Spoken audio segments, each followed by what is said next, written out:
So I don't know if you can guess, or as you can see, it came. The tank cover came. Finally. And I gotta admit, it looks pretty nice to me. I don't know what you guys think. Looks pretty official to me. Yeah, so that's it.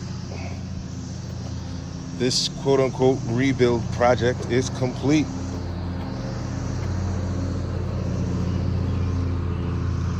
Done and done. Yeah, man. It didn't take me too long either compared to the other bikes that I worked on. From auction to getting it here, stripping it down, ordering parts, waiting for parts, putting everything together. So yeah, this is it. 2010 zx6r. My rebuild is over. I think next week I go to get it inspected, and after that, we on the road.